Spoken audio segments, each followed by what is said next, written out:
Kick out the jams, motherfuckers.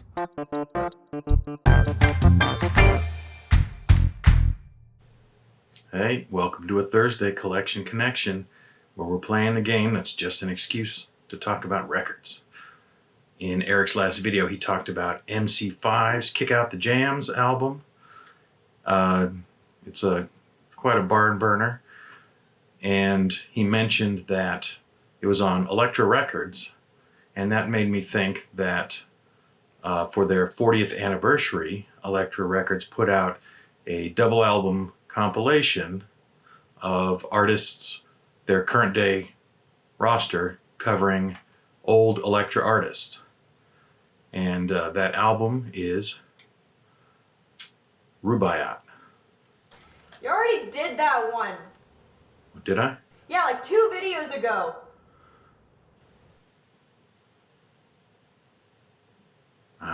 So I did. Well, I didn't get the chance to hold it up when I did it the other day, so there it is. There's the album. And it does contain a cover of Kick Out the Jams by a band called The Big F, which I never heard of. I looked them up, and they did put out a couple of albums. Only one on Elektra, and they got signed to another label, and then they went away. But despite not being anything that I felt compelled to follow up on, the Big F's version of Kick Out the Jams that features on Rubaiyat, it's actually a really good time, and gives an idea possibly of what a studio version of Kick Out the Jams may have sounded like. Because as Eric mentioned, the Kick Out the Jams album is a live album, and I don't know enough about MC5 to know if they ever made a studio version of Kick Out the Jams. But the fact that it was a live debut is notable.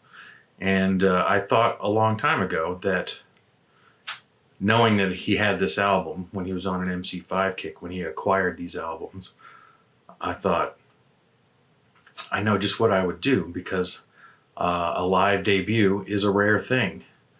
And so I went with another live debut album, and that album is It Happened One Night by John Wesley Harding. John Wesley Harding took his name from the Bob Dylan album, John Wesley Harding, who in turn named that album for the controversial American figure, John Wesley Hardin. It's unclear to me whether he added the G accidentally or purposely, but in any case, Wesley Stace is the name of the artist, and he now performs under his given name, Wesley Stace, just like John Cougar Mellencamp, or Johnny Cougar, gradually evolved back into his own name of John Mellencamp in performing. John Wesley Harding did the same, and apparently he had been trying to put together a debut album for a while. Had some studio recordings done with members of the Attractions, Elvis Costello's Attractions, impressively, but either they weren't coming out to his satisfaction, or it was all just taking too long, because he and his manager had a brainstorm that what if they just put on a show in a little club in London for about 100 people and just played through the songs, just him and his guitar. And it worked a treat. I really loved the album, and so much so that I bought about 4 more of his albums with mostly diminishing returns. I never really loved any of them as much as I liked this debut album. And it came out initially in 1988, so maybe that's the date that I should put on it. But after the release of that record, he was signed by Sire Records, and his normal first studio album came out in 1990, at which point Rhino bought the rights from Demon Records, which is where it initially came out, and they reissued it in 1991, as Rhino does. And that's when I bought it. I'm not sure. I'm trying to remember what inspired me to buy it, because it certainly wasn't hearing songs from it. But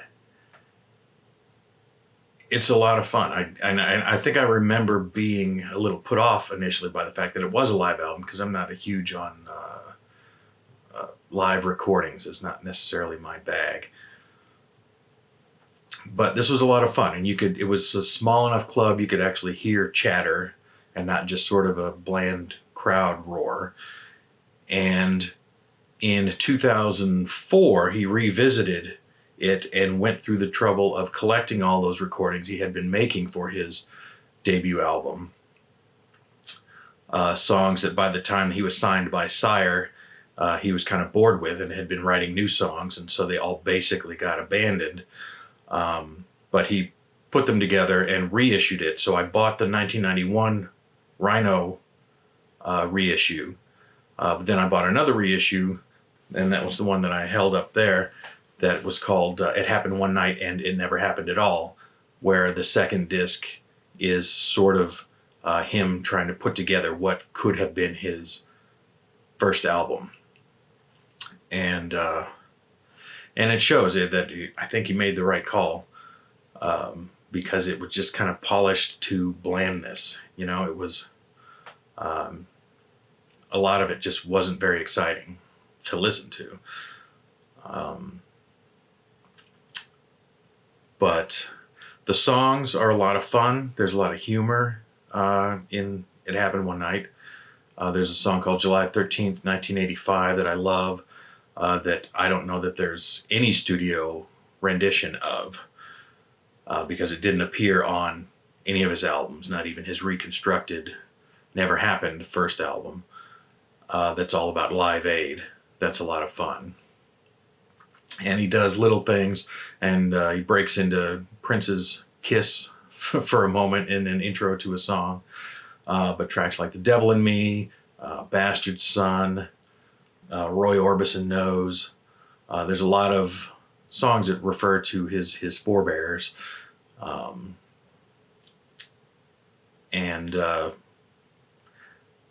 Yeah, I don't know. It's a lot of fun though, and it's a very intimate album. It was a favorite of mine, and probably only his album John Wesley Harding's New Deal from 1996 got near as much play. But as I was looking through the stats, listening to the album in the last couple of days, almost none of his songs, including from this album, have like more than 10 plays, and a number of them had not been played at all. So I rectified that, and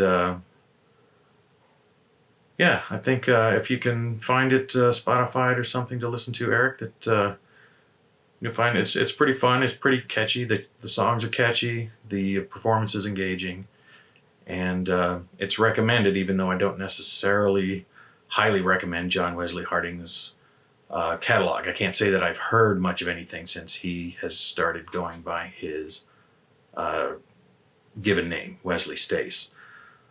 But that's all I have. Hopefully you'll enjoy listening to that. Give it a shot. And you can look for Eric's response, my brother, on Monday on his channel, The Plastic Soundwave Cult. And yeah, let's keep this train going. Thank you for watching. Bye-bye.